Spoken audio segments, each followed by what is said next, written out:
El pequeño pueblo de Villamayor de Santiago amaneció envuelto en una niebla espesa aquel día de noviembre. A sus 65 años, Mateo Vidal se ajustó la bufanda mientras caminaba por las calles empedradas hacia la plaza.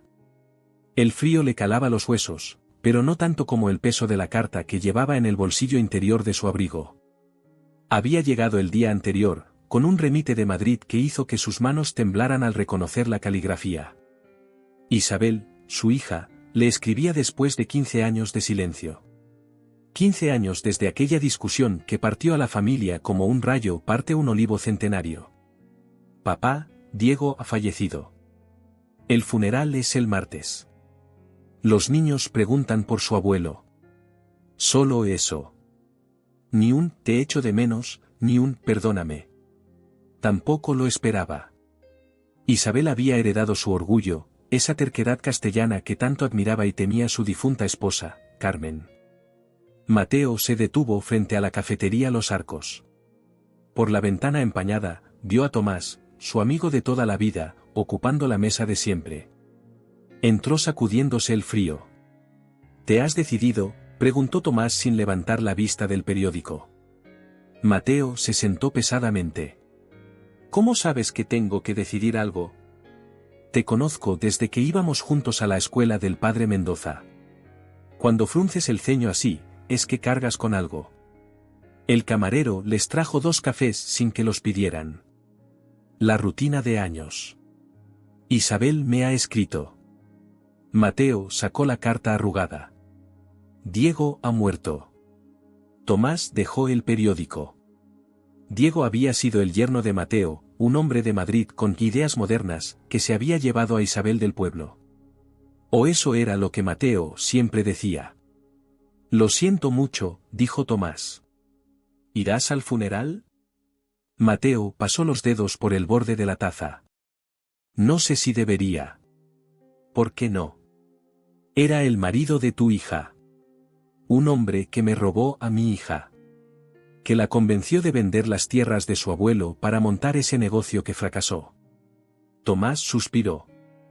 Mateo, eso fue hace 15 años. Y no fue Diego quien vendió esas tierras. Isabel tenía derecho a su herencia. Eran tierras que llevaban en mi familia 4 generaciones. La voz de Mateo resonó en el café, haciendo que varios parroquianos giraran la cabeza. Bajó el tono. Mi padre me las confió a mí, y yo se las habría confiado a ella. Pero las vendieron para abrir una tienda de ropa en Madrid. ¿Ropa? Y por eso no conoces a tus nietos, dijo Tomás con suavidad. Miguel debe tener ya 14 años. Y la pequeña Lucía, 11. ¿Los has visto alguna vez? Mateo miró por la ventana. La niebla empezaba a levantarse, dejando ver el campanario de la iglesia. Solo en las fotos que me manda tu hija Pilar. Ella sigue en contacto con Isabel. Pilar dice que son buenos chicos. Que Miguel se parece mucho a ti. Mateo sintió un nudo en la garganta. Había jurado no pisar Madrid mientras Isabel no reconociera su error. Mientras no admitiera que había traicionado a la familia vendiendo las tierras que el abuelo Vidal había protegido incluso durante la guerra civil, escondiéndose en el sótano con la escopeta cuando venían a requisarlas. Diego tenía cáncer, continuó Mateo. Llevaba 2 años luchando contra él. Isabel ha estado sola con todo esto. ¿Y tú cómo lo sabes? Pilar me lo contaba. Yo fingía no escuchar. Tomás negó con la cabeza. Viejo testarudo. ¿Qué hago, Tomás? ¿Voy a Madrid? ¿Me presento en casa de mi hija después de 15 años como si nada hubiera pasado?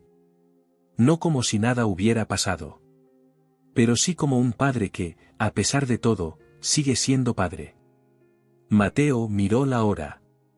El autobús a Madrid saldría en 40 minutos. Apenas tendría tiempo de hacer una pequeña maleta. Si me voy ahora, ¿cuidarás de las gallinas? Tomás sonrió.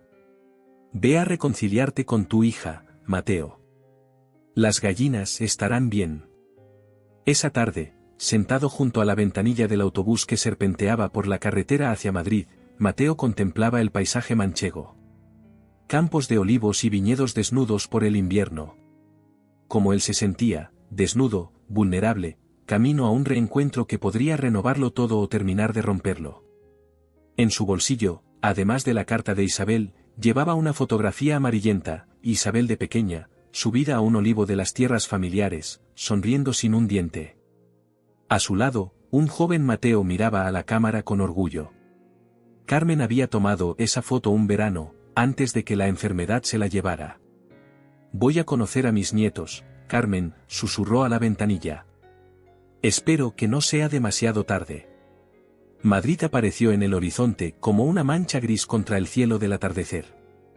A medida que el autobús se acercaba, los nervios de Mateo crecían. ¿Lo reconocería Isabel? ¿Cómo serían sus nietos? ¿Lo rechazarían? ¿Y si Diego había hablado mal de él todos estos años? El autobús entró en la estación sur. Mateo tomó su pequeña maleta y bajó, sintiéndose perdido entre la multitud. Madrid siempre le había parecido hostil, demasiado ruidosa, demasiado rápida para un hombre acostumbrado al ritmo pausado de Villamayor. Tomó un taxi y le dio la dirección que había anotado Pilar en un papel. Una dirección en Chamberí.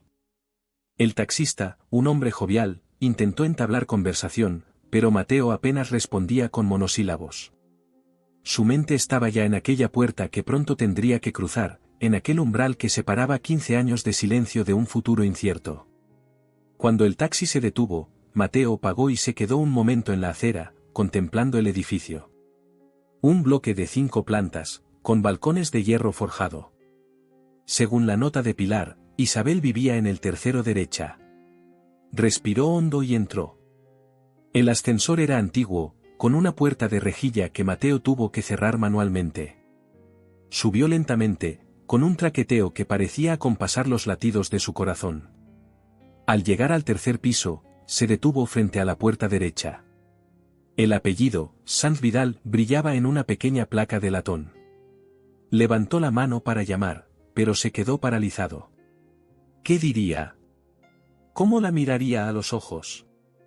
El orgullo que lo había mantenido alejado durante 15 años ahora parecía absurdo, infantil. Finalmente, respiró hondo y pulsó el timbre. Escuchó pasos acercándose. La puerta se abrió. No era Isabel. Un chico adolescente, alto y desgarbado, con el pelo oscuro y rebelde, lo miraba con curiosidad. Tenía los ojos de Carmen, los mismos que Mateo veía en Isabel. ¿Puedo ayudarle?, preguntó el muchacho. Mateo tragó saliva. Busco a Isabel Vidal. El chico lo miró fijamente. ¿Es usted mi abuelo Mateo? La pregunta lo pilló desprevenido. ¿Cómo lo había reconocido? ¿Acaso Isabel tenía fotos suyas? Sí, contestó con voz quebrada. Soy Mateo. El chico se giró hacia el interior del piso y gritó, «Mamá». «Es el abuelo». Se volvió hacia Mateo con una sonrisa tímida. «Soy Miguel». «Pase, por favor». Mateo entró en un recibidor pequeño pero acogedor. Había fotos en las paredes, Isabel con 2 niños, Miguel y quien debía ser Lucía. Fotos de Diego, más joven y luego más mayor, siempre sonriendo. Y sorprendentemente, una foto antigua de Mateo y Carmen, delante de la casa de Villamayor. Isabel apareció desde una habitación lateral. Se detuvo en seco al verlo. Estaba más delgada, con el pelo más corto y algunas canas prematuras. Las ojeras delataban noches sin dormir. «Papá», dijo simplemente. Se miraron el uno al otro, separados por 15 años y apenas 3 metros de pasillo. «He recibido tu carta», dijo Mateo. «Siento mucho lo de Diego». Isabel asintió. Sus ojos se llenaron de lágrimas, pero se mantuvo firme. «Gracias por venir». Miguel observaba la escena con nerviosismo. «Voy a buscar a Lucía», murmuró, y desapareció por el pasillo. «¿Puedo pasar?», preguntó Mateo. Isabel se apartó. «Claro. Esta es tu casa». La sala era luminosa a pesar de la tarde gris. Un sofá gastado, libros apilados en estanterías, una televisión pequeña. Sobre la mesa, papeles, facturas, lo que parecían informes médicos. La vida cotidiana interrumpida por la tragedia. ¿Quieres un café?, ofreció Isabel, más por tener algo que hacer que por hospitalidad. Sí, gracias. Mientras Isabel iba a la cocina, Mateo se acercó a las fotografías de la estantería. En una de ellas, Miguel sostenía un trofeo de ajedrez. En otra, Lucía aparecía vestida para una función escolar, con un traje regional manchego. Le sorprendió. Isabel volvió con 2 tazas. A los niños les he hablado mucho de Villamayor. Lucía quiso bailar manchegas en el festival del colegio el año pasado. Mateo tomó la taza. Pero nunca los has traído al pueblo. Isabel se sentó frente a él. ¿Cómo iba a hacerlo, papá? ¿Después de cómo nos separamos? Podrías haber llamado. Podrías haber escrito antes. Tú también podrías haberlo hecho, respondió ella con firmeza. Pero los dos somos igual de cabezotas, ¿no? Lo heredé de ti. Mateo bajó la mirada hacia su café. Era cierto. Durante 15 años había esperado que Isabel diera el primer paso, que reconociera su error. Nunca se le ocurrió que ella podría estar esperando exactamente lo mismo de él. Lo de las tierras. Comenzó Mateo. Isabel negó con la cabeza. No hablemos de eso ahora, papá. No el día antes del funeral de Diego. En ese momento, Miguel regresó con una niña de unos 11 años. Tenía el pelo largo y castaño, recogido en una trenza. Miraba a Mateo con una mezcla de curiosidad y timidez. Abuelo, esta es Lucía, dijo Miguel. La niña se acercó con pasos inseguros. Hola, abuelo. Algo se rompió dentro de Mateo. Extendió los brazos y Lucía, tras un momento de duda, se acercó y lo abrazó. Olía a champú de fresa y a lápices. Olía a infancia, a oportunidades perdidas. Hola, pequeña, dijo con la voz entrecortada. Miguel se unió al abrazo. Isabel los observaba desde su silla, con una expresión indescifrable. Esa noche, después de una cena silenciosa pero menos tensa, Isabel le mostró a Mateo la habitación de invitados. Era pequeña, apenas cabía la cama y una mesita de noche, pero tenía una ventana que daba a un patio interior tranquilo. El funeral es mañana a las 11, dijo Isabel. En el tanatorio de La Paz. Mateo asintió. Estaré listo. Isabel se quedó en la puerta, como si quisiera decir algo más. ¿Qué pasa?, preguntó Mateo. Diego quería que estuvieras en el funeral, dijo finalmente. Antes de morir, me pidió que te escribiera. Dijo que la vida era demasiado corta para rencores tan largos. Mateo sintió como si le hubieran dado un puñetazo. ¿Diego quería que yo viniera? Isabel asintió. Él nunca te guardó rencor, papá. Entendía tu apego a esas tierras. De hecho. Dudó un momento. De hecho, cuando la tienda quebró hace 10 años, fue él quien insistió en que no te pidiéramos ayuda. Dijo que teníamos que resolver nuestros problemas solos, que tú ya habías advertido sobre los riesgos. ¿La tienda quebró? Mateo no lo sabía. O quizás Pilar se lo había dicho y él, en su obstinación, no había querido escuchar. Sí. Fueron años difíciles. Diego encontró trabajo como contable en una empresa de construcción. Yo empecé a dar clases particulares de matemáticas. Salimos adelante. ¿Por qué no me lo dijiste? Isabel sonrió tristemente. Por el mismo motivo por el que tú no viniste a conocer a tus nietos. Orgullo, papá. Ese maldito orgullo Vidal. Se hizo un silencio entre ellos, lleno de palabras no dichas, de arrepentimientos tardíos. Miguel se parece mucho a ti, dijo Isabel, cambiando de tema. No solo físicamente. Es igual de terco, de leal. Y adora el ajedrez, como tú. ¿Y Lucía? Ella es más como mamá. Sensible, observadora. Toca el piano, ¿sabes? Está aprendiendo en el conservatorio. Mateo pensó en Carmen, que siempre había soñado con un piano que nunca pudieron permitirse. Me habría gustado conocerlos antes, dijo. Isabel asintió. A ellos también les habría gustado conocerte. Les he contado historias sobre el pueblo, sobre ti y mamá, sobre el abuelo durante la guerra. Son parte de su historia, aunque nunca la hayan vivido directamente. Cuando Isabel se marchó, Mateo se sentó en la cama. Sacó de su maleta la fotografía de Isabel en el olivo. La contempló largamente, pensando en todo el tiempo perdido, en las primeras palabras de sus nietos, en sus primeros pasos, en sus cumpleaños. Momentos que no volverían. Y pensó en Diego, un hombre al que había culpado durante años y que, al final, había sido quien tendió el puente para la reconciliación. Esa noche, Mateo durmió poco. Escuchaba los sonidos del piso, el grifo de la cocina, pasos suaves, el llanto ahogado de Isabel. Se preguntó cuántas noches habría llorado así, sola, sin su padre para consolarla. La mañana del funeral amaneció con un cielo plomizo que amenazaba lluvia. Mateo se vistió con el único traje que había traído, negro y algo pasado de moda. Al salir de la habitación, encontró a la familia ya preparada. Miguel, incómodo en un traje que parecía quedarle pequeño, ajustaba constantemente su corbata. Lucía, con un vestido azul marino, permanecía callada junto a su hermano. Isabel llevaba un sencillo vestido negro y un collar de perlas que Mateo reconoció al instante, había sido de Carmen. Se sorprendió al verlo. Pensaba que Isabel se había llevado poco de la casa familiar cuando se marchó. El collar de tu madre, comentó Mateo. Isabel lo tocó suavemente. Nunca me lo quito en ocasiones importantes. Me hace sentir que ella está conmigo.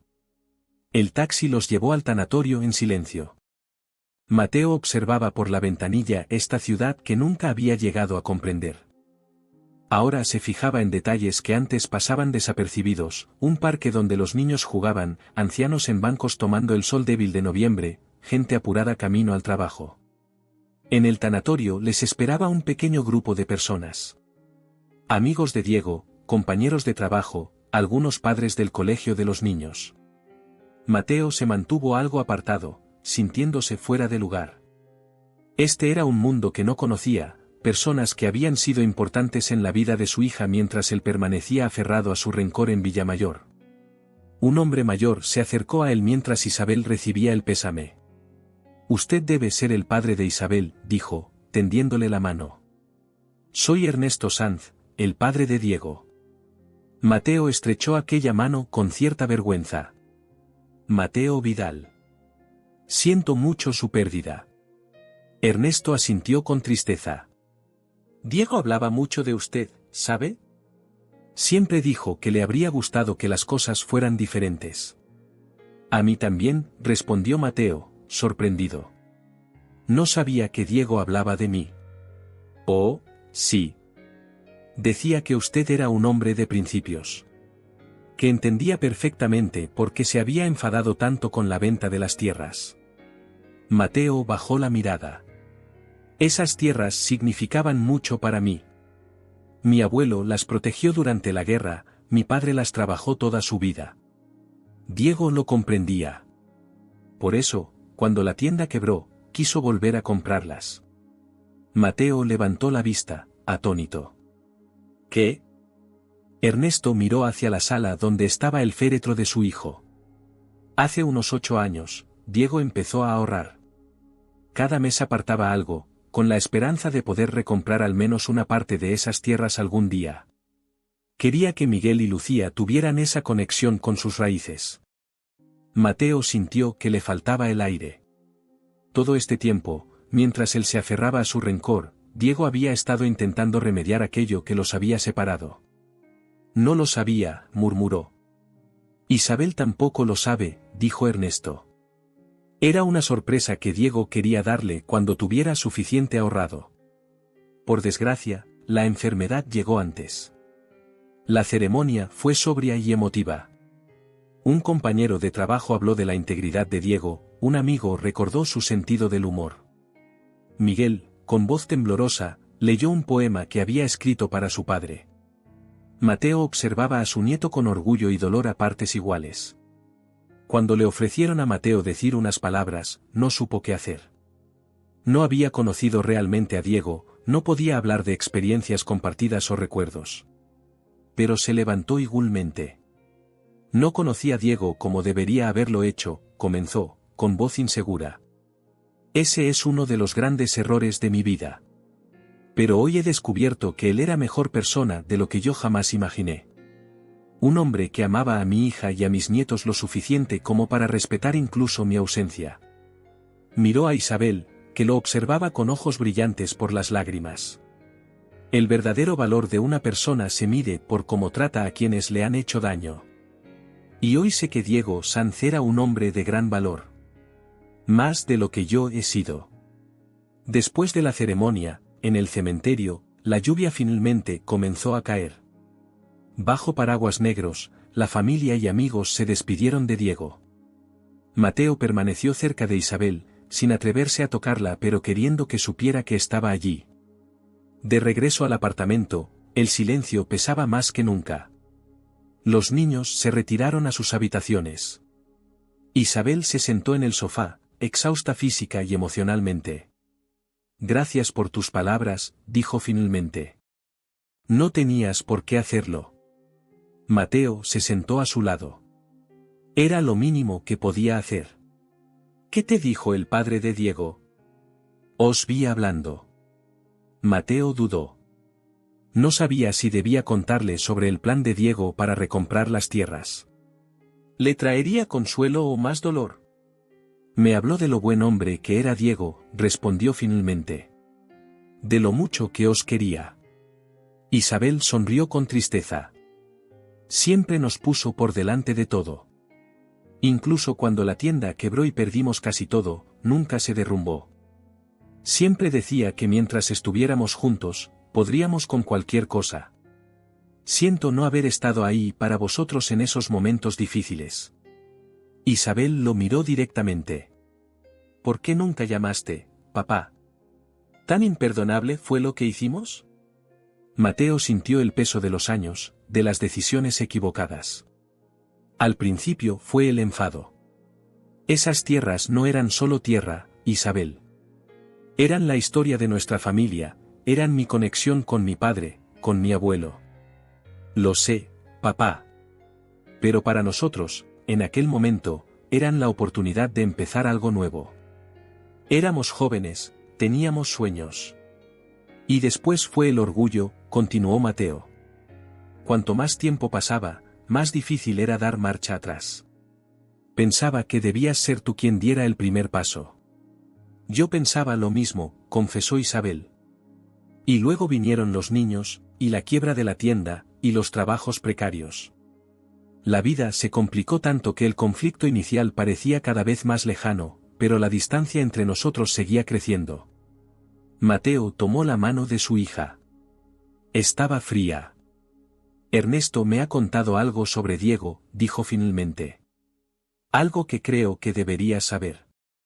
Le explicó el plan de Diego para recomprar las tierras, el dinero que había estado ahorrando todos esos años. Isabel escuchaba con lágrimas silenciosas resbalando por sus mejillas. Eso es tan propio de él, dijo cuando Mateo terminó. Siempre intentando arreglar las cosas, siempre pensando en los demás. ¿Sabes algo de esas tierras ahora? ¿Qué ha sido de ellas? Isabel negó con la cabeza. Las compró una empresa que quería construir casas rurales, pero el proyecto nunca avanzó. La última vez que pregunté, hace años, seguían sin edificar. Mateo asintió, pensativo. Una idea comenzaba a formarse en su mente, pero aún no estaba listo para compartirla. Esa noche, mientras la casa dormía, Mateo salió al pequeño balcón del salón. Madrid brillaba bajo la lluvia, millones de luces que parecían estrellas caídas. Pensó en Villamayor, en su casa vacía, en las gallinas que Tomás estaría cuidando. Pensó en Diego, un hombre al que nunca conoció pero que, de alguna manera, había logrado tender un puente sobre 15 años de silencio. Y pensó en el futuro, en cómo podría recuperar el tiempo perdido con Isabel, con Miguel, con Lucía. No podía devolverles a Diego, pero quizás podía ofrecerles algo más, un nuevo comienzo, una reconciliación que honrara la memoria de quien, en silencio, había intentado reparar lo que él había roto con su terquedad. Cuando volvió a entrar, encontró a Lucía despierta, sentada en el sofá con un álbum de fotos. No podía dormir, explicó la niña. Mateo se sentó a su lado. Yo tampoco. Lucía le mostró el álbum. Eran fotos de Diego con los niños, en el parque, en la playa, celebrando cumpleaños. La vida que él se había perdido. Papá siempre nos contaba historias sobre Villamayor, dijo Lucía. Sobre los olivos, sobre la casa donde creció mamá. Decía que algún día iríamos todos juntos. Mateo sintió un nudo en la garganta. ¿Te gustaría conocer Villamayor? Los ojos de Lucía se iluminaron. ¿Podríamos ir? Claro que sí. Cuando tu madre lo considere oportuno, me encantaría mostraros el pueblo, la casa, todo. Lucía sonrió, la primera sonrisa genuina que Mateo veía en ella desde su llegada. Gracias, abuelo. Pasaron 2 semanas tras el funeral.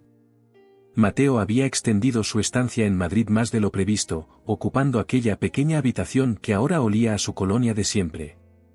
Cada mañana desayunaba con Miguel antes de que el chico se fuera al instituto, y por las tardes ayudaba a Lucía con sus deberes de matemáticas.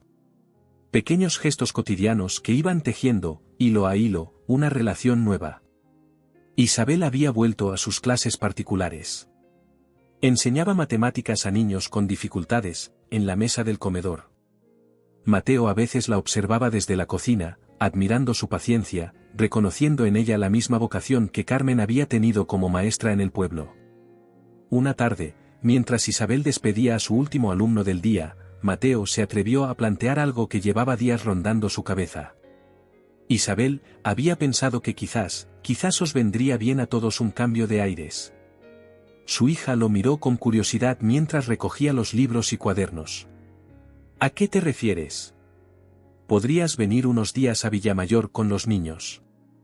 El aire es bueno, la casa es grande, y sería bueno para ellos conocer el pueblo. Isabel guardó silencio un momento, ordenando lápices que ya estaban ordenados. No sé, papá. Hay muchas cosas que organizar aquí. El piso, las clases. Solo unos días, insistió Mateo. El fin de semana, si quieres. Os vendrá bien salir de Madrid. Isabel dejó los lápices y se sentó. Parecía cansada, con esas ojeras que no desaparecían desde la muerte de Diego. ¿Sabes qué? Tienes razón. Necesitamos salir de aquí. Así fue como, ese viernes, los 4 subieron al autobús hacia Villamayor de Santiago. Miguel llevaba una mochila llena de libros y su tablero de ajedrez plegable. Lucía había empaquetado cuidadosamente partituras para practicar, aunque Mateo le había advertido que en su casa no había piano. Durante el viaje, Isabel miraba por la ventanilla con expresión indescifrable. ¿Qué sentía al volver al pueblo después de tantos años? ¿Nostalgia? ¿Resentimiento? Mateo no se atrevía a preguntar. ¿Ese es el castillo?, preguntó Miguel, señalando una estructura que se divisaba en la distancia. Sí, contestó Mateo. Es del siglo XV. Cuando tu madre era pequeña, solíamos subir hasta allí los domingos. ¿Podemos ir nosotros también?, preguntó Lucía. Isabel sonrió débilmente. Claro que sí. El autobús entró en Villamayor a media tarde. El pueblo no había cambiado mucho, la misma plaza con su fuente central, la iglesia de piedra amarillenta, las calles estrechas que serpenteaban entre casas encaladas. Para Mateo, era el paisaje de toda su vida. Para Isabel, un álbum de recuerdos que había intentado mantener cerrado. Para los niños, un lugar nuevo y fascinante. Es más pequeño de lo que imaginaba, comentó Miguel mientras bajaban del autobús.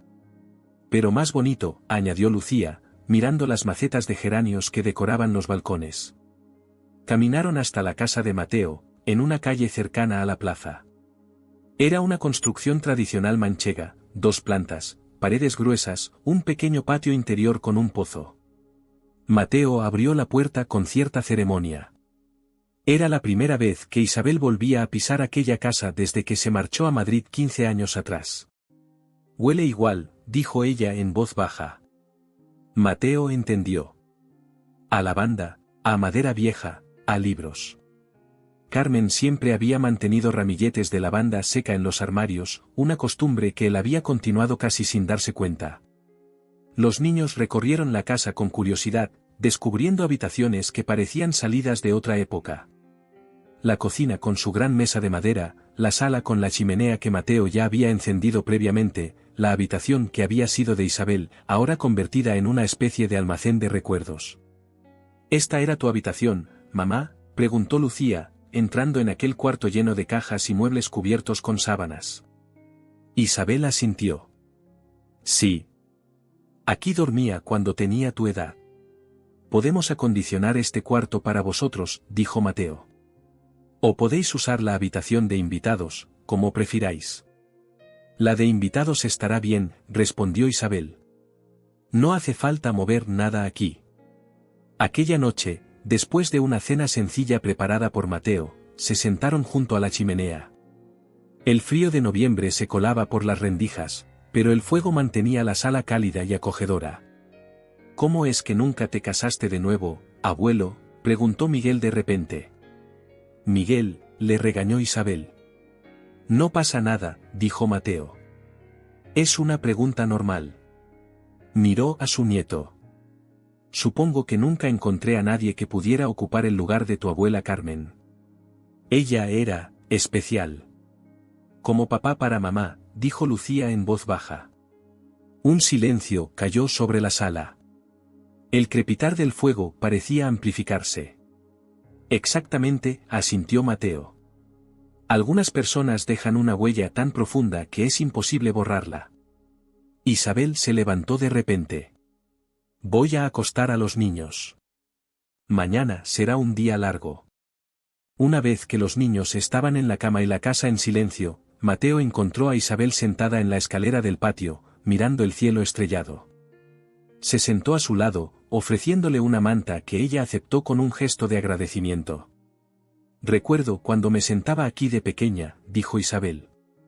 Contaba estrellas hasta que me quedaba dormida y tú venías a llevarme a la cama.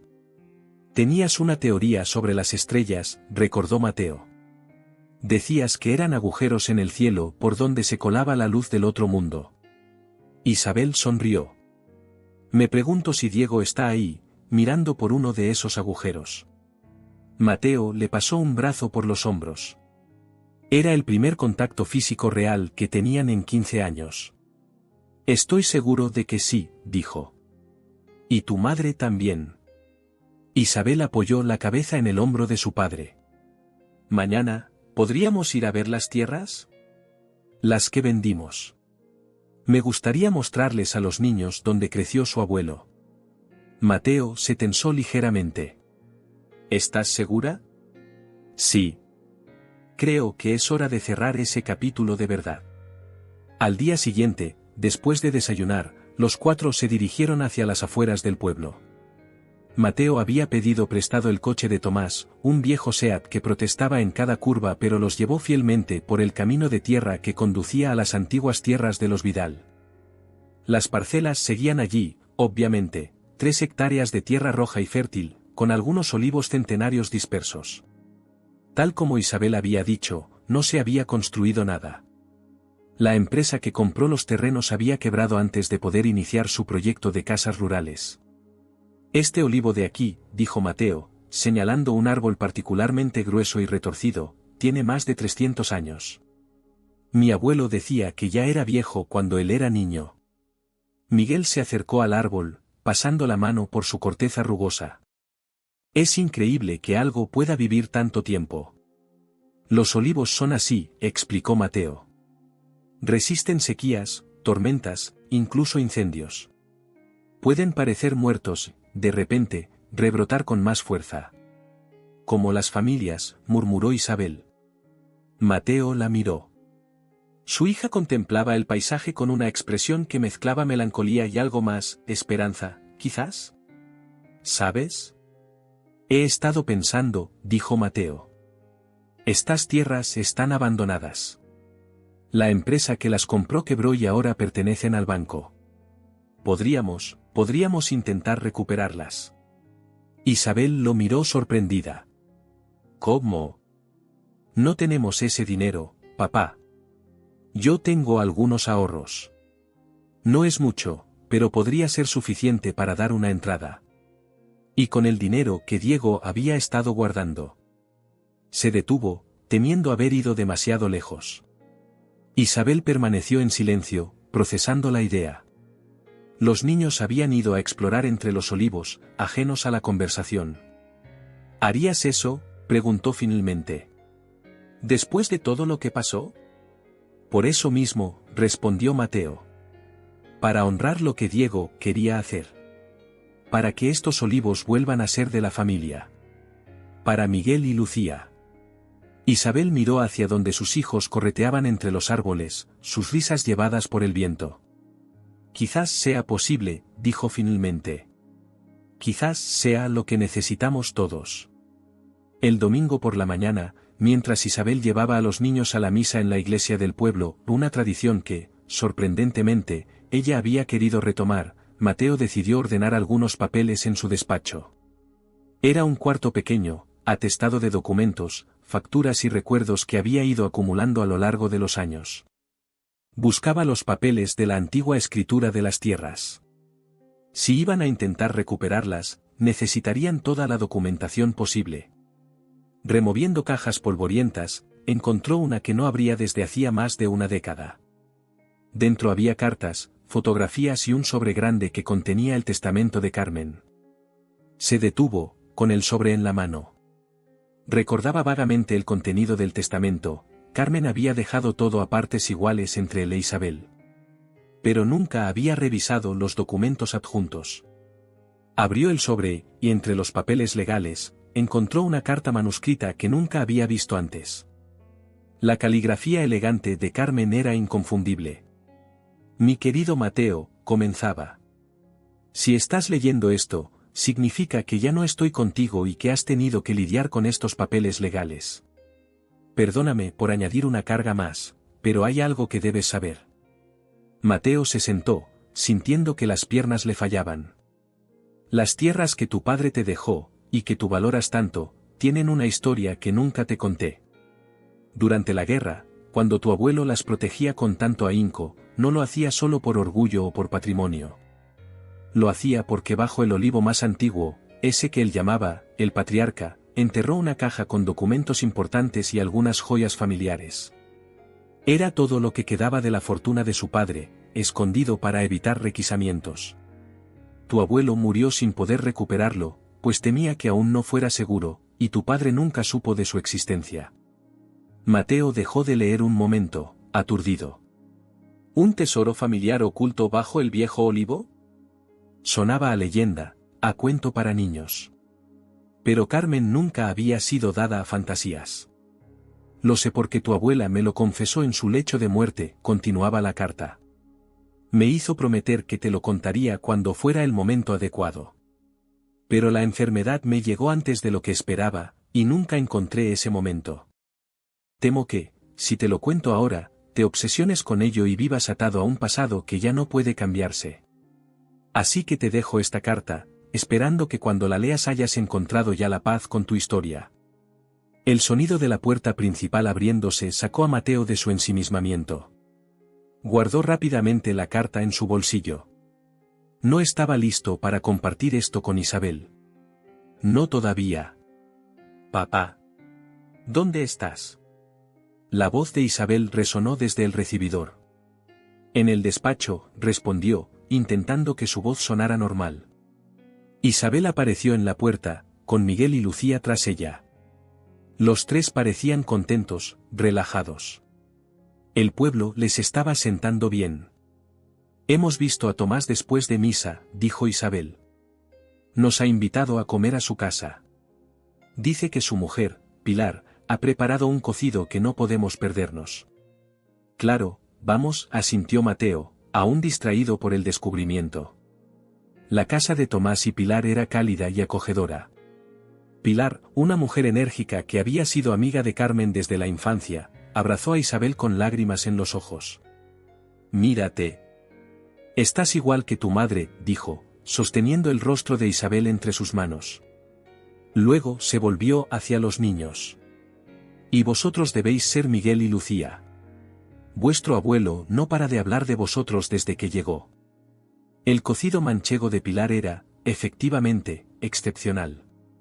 Sentados alrededor de la mesa, con el vino local fluyendo generosamente para los adultos y una conversación que saltaba de tema en tema, Mateo se descubrió observando a su familia con una nueva perspectiva. Isabel reía con las anécdotas de Tomás sobre su juventud, Miguel discutía de ajedrez con el hijo mayor de Pilar, y Lucía escuchaba fascinada las historias de la abuela Pilar sobre cómo era el pueblo décadas atrás. ¿Y habéis pensado en quedaros más tiempo?, preguntó Pilar mientras servía el postre, un flan casero que había sido el favorito de Isabel de niña. Isabel miró a su padre. «De momento, solo hasta mañana. Tengo clases que dar, y los niños tienen que volver al colegio». «Pero volveremos», añadió Miguel rápidamente. «¿Verdad, mamá?» Isabel sonrió. «Sí, creo que sí». De vuelta en casa, mientras los niños jugaban en el patio, Mateo notó que Isabel observaba con interés los papeles esparcidos sobre su escritorio. «¿Qué estabas buscando?», preguntó. «Las escrituras antiguas de las tierras», respondió él. «Si vamos a intentar recuperarlas, necesitaremos toda la documentación». Isabel asintió, pensativa. «Hablé con el director de la sucursal del banco mientras estábamos en la plaza. Me ha dicho que podemos concertar una cita para el próximo fin de semana, si queremos». «¿El próximo fin de semana?». Mateo se sorprendió. No esperaba que Isabel actuara tan rápidamente. «Si vamos a hacerlo, hagámoslo bien», dijo ella con determinación. «Puedo venir con los niños el viernes por la tarde. Nos quedaremos hasta el domingo». Mateo sintió una oleada de esperanza. No solo por las tierras, sino por la posibilidad de que estas visitas se convirtieran en algo regular, en una oportunidad para reconstruir su relación. Esa noche, cuando todos dormían, Mateo volvió a leer la carta de Carmen. Había un mapa rudimentario al final, indicando la ubicación exacta del olivo y donde se suponía que estaba enterrada la caja. Se preguntó si seguiría allí, después de tantas décadas. ¿Y si estaba? ¿Qué contenía exactamente? Por la mañana, mientras Isabel preparaba el desayuno, Mateo se acercó a ella con aire decidido. «Antes de que volváis a Madrid, hay algo que me gustaría hacer con vosotros en las tierras». Isabel lo miró con curiosidad. «¿El qué?». Es una sorpresa. Solo necesitamos unas palas y un poco de tiempo». «Papá, me estás asustando», bromeó Isabel. «No irás a enterrarnos allí, ¿verdad?». Mateo sonrió. «Todo lo contrario. Vamos a desenterrar algo». Les llevó una hora llegar al Olivo Patriarca con todo el equipo necesario. Miguel estaba entusiasmado con la idea de una búsqueda del tesoro, mientras que Lucía parecía más escéptica. Isabel observaba a su padre con una mezcla de curiosidad y preocupación, como si temiera que hubiera perdido un poco la cabeza. «Tu abuela Carmen me dejó una carta», explicó Mateo finalmente, mostrándoles el papel. «Según esto, nuestro antepasado escondió algo valioso bajo este árbol durante la guerra civil. Nunca pudo recuperarlo». «¿Un tesoro de verdad?». Los ojos de Lucía brillaron con repentino interés. «No sé si será un tesoro», matizó Mateo. «Pero sea lo que sea, pertenece a nuestra familia. A todos nosotros». Siguiendo las indicaciones de la carta, comenzaron a cavar en el lado norte del olivo, a unos 2 metros del tronco. La tierra estaba dura, compactada por décadas sin ser removida. Miguel y Mateo se turnaban con la pala, mientras Isabel y Lucía apartaban la tierra suelta. Tras media hora de trabajo, la pala de Miguel golpeó algo metálico. «He encontrado algo», exclamó el chico, arrodillándose para excavar con las manos. Entre todos, consiguieron desenterrar una caja metálica del tamaño de un maletín pequeño. Estaba oxidada pero intacta, sellada con un candado antiguo. ¿Cómo la abrimos?, preguntó Lucía. Con esto, respondió Mateo, sacando una pequeña llave que había encontrado adjunta a la carta de Carmen. Con manos temblorosas, insertó la llave en el candado. Giró con dificultad, pero finalmente cedió con un chasquido. Los cuatro contuvieron la respiración mientras Mateo levantaba la tapa. Dentro había varios sobres amarillentos, una bolsa de tela y una pequeña caja de madera.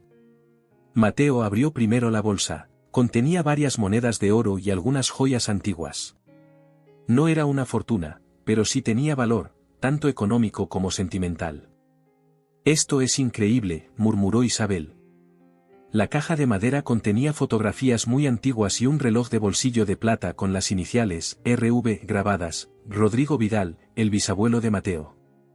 Pero fueron los sobres lo que más llamó la atención de Mateo. Contenían documentos legales, incluido un título de propiedad de las tierras que databa de 1897. Y algo más, un documento que reconocía una deuda del Estado con la familia Vidal, por suministros requisados durante la guerra que nunca fueron pagados. «Este documento», dijo Mateo, leyéndolo con atención. «Según esto, el gobierno aún debe a nuestra familia una compensación. Con los intereses acumulados durante todas estas décadas. Podría ser suficiente para recuperar las tierras», completó Isabel, entendiendo las implicaciones. Se miraron, padre e hija, en un momento de perfecta comprensión.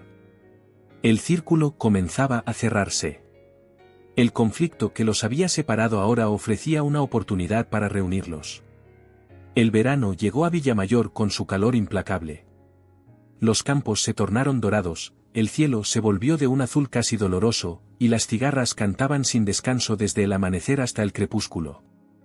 En las tierras de los Vidal, el pequeño olivo plantado en memoria de Diego resistía estoicamente el calor, protegido por la sombra parcial del patriarca. La casa del capataz estaba casi terminada. Isabel y los niños habían pasado las últimas semanas del curso escolar viajando entre Madrid y Villamayor, trayendo cajas con sus pertenencias, preparando la mudanza definitiva. Ahora, a mediados de julio, estaban instalándose permanentemente. Mateo observaba con satisfacción cómo su hija dirigía a los transportistas que traían los últimos muebles desde Madrid. Isabel había cambiado en estos meses. Seguía teniendo momentos de tristeza, por supuesto, el luto no desaparece tan fácilmente, pero había recuperado cierta energía, cierta determinación que Mateo recordaba de cuando era joven. «El piano llegará la semana que viene», anunció Isabel, acercándose a su padre con una limonada fresca. «Lo traen directamente desde la tienda de música de Ciudad Real». Habían decidido finalmente colocar el piano en la casa grande, en la sala que daba al patio interior. Era un piano vertical, no demasiado lujoso pero de buena calidad, elegido cuidadosamente por Lucía con la ayuda de su profesor del conservatorio. «¿Has pensado qué haremos con las tierras?», preguntó Mateo. Habían estado discutiendo diferentes opciones durante semanas. «El olivo patriarca y los otros árboles antiguos están bien, pero el resto del terreno necesita un plan». Isabel se sentó junto a él en el pequeño porche. «He estado investigando. Hay una cooperativa en Mota del Cuervo que está interesada en cultivar lavanda ecológica. Podríamos cederles 1 hectárea para eso. Y he hablado con Miguel sobre plantar más olivos en otra parte. Le entusiasma la idea de producir nuestro propio aceite algún día». «¿Y qué hay de la parte cercana al arroyo?». «Esa podría ser para huerto. Lucía quiere aprender a cultivar verduras. Dice que en el colegio han estado estudiando sobre alimentación sostenible y quiere ponerlo en práctica». Mateo sonrió. Le gustaba cómo sus nietos iban desarrollando un vínculo con la tierra, cada uno a su manera. Miguel con su interés por los olivos y la producción tradicional, Lucía con sus ideas modernas sobre sostenibilidad. «Por cierto», añadió Isabel, «ha llamado Ernesto Sanz. Viene este fin de semana a Villamayor. Quiere ver dónde hemos plantado el olivo de Diego». Ernesto, el padre de Diego, había mantenido contacto regular con ellos desde el funeral. Había sido una sorpresa descubrir que tenía raíces en un pueblo cercano a Villamayor, donde aún vivía una prima anciana a la que visitaba ocasionalmente. Me alegro, dijo Mateo. Es un buen hombre. Sí que lo es. Ha sido de gran apoyo para los niños. Especialmente para Miguel. Esa noche cenaron en la casa grande, todos juntos. Se estaba convirtiendo en una tradición, durante la semana cada uno hacía su vida, Mateo en su rutina de siempre, Isabel preparando sus clases para el próximo curso, los niños disfrutando de las vacaciones, pero las cenas las compartían, hablando de los pequeños acontecimientos del día, haciendo planes.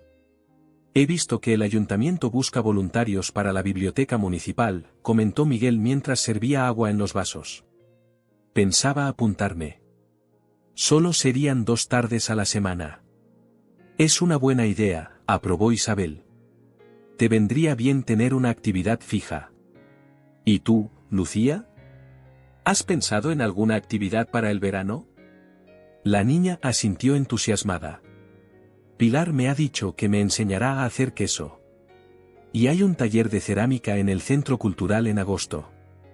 Vaya, veo que os estáis integrando rápidamente, observó Mateo con satisfacción. Es más fácil de lo que pensaba, admitió Isabel. La gente del pueblo ha sido muy acogedora. Incluso los que no me conocían de antes. ¿Y has pensado en la propuesta de Tomás?, preguntó Mateo. Lo de las clases particulares durante el verano. Tomás, además de ser amigo de toda la vida de Mateo, era el concejal de educación.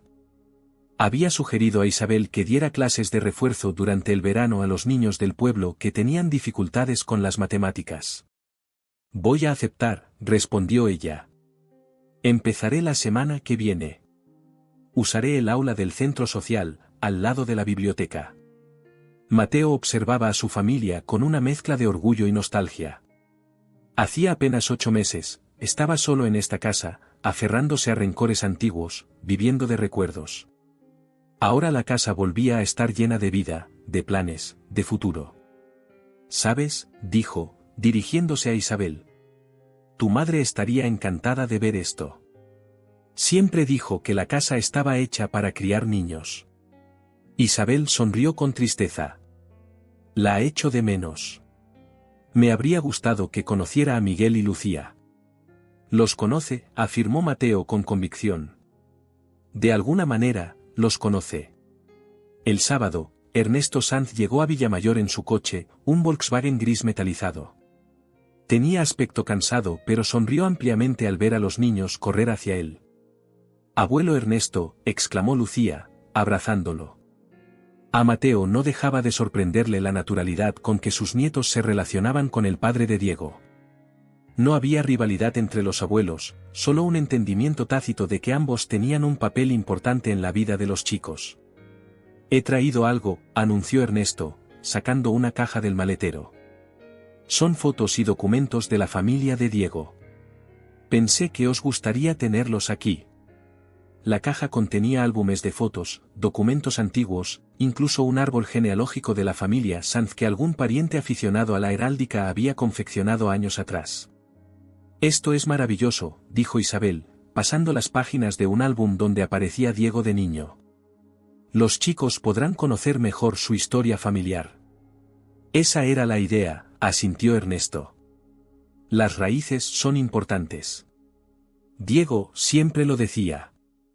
Después de comer, los 5 se dirigieron a las tierras para mostrar a Ernesto el olivo plantado en memoria de su hijo. El anciano se quedó largo rato contemplando el pequeño árbol, con una mano apoyada en su tronco delgado. Es un buen lugar, dijo finalmente. A Diego le habría gustado. Mientras regresaban a la casa, Ernesto se rezagó un poco para caminar junto a Mateo. Quería darte las gracias, dijo en voz baja. ¿A mí? ¿Por qué? Por acoger a Isabel y a los niños. Por darles un hogar, por ayudarles a reconstruir sus vidas. Mateo negó con la cabeza. No tienes que agradecerme nada. Son mi familia. Lo sé. Pero muchos hombres, después de tantos años de distanciamiento, no habrían sido tan generosos. No es generosidad, respondió Mateo. Es intentar arreglar lo que rompí.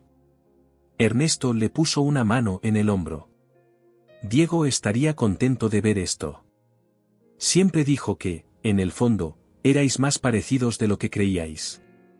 Esa noche, después de que Ernesto se marchara para pasar la noche en casa de su prima, Mateo encontró a Isabel sentada en el patio, mirando las estrellas, igual que aquella primera noche tras volver al pueblo.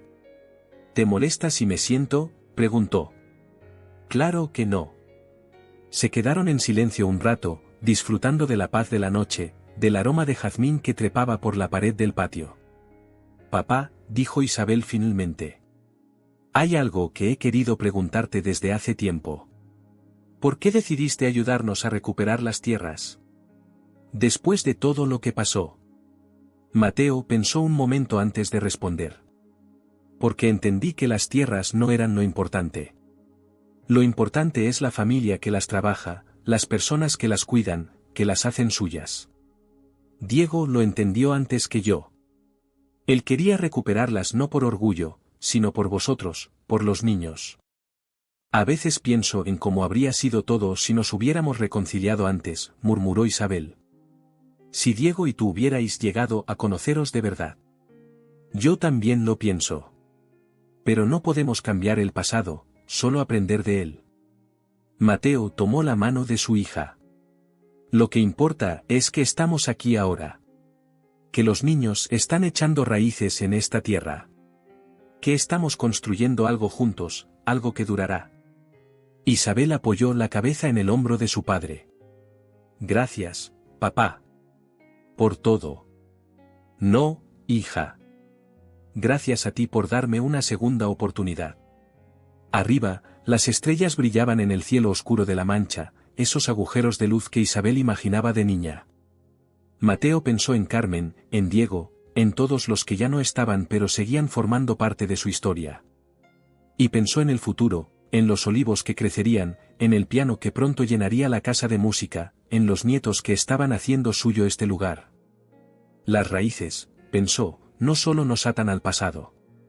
También nos sostienen mientras crecemos hacia el futuro.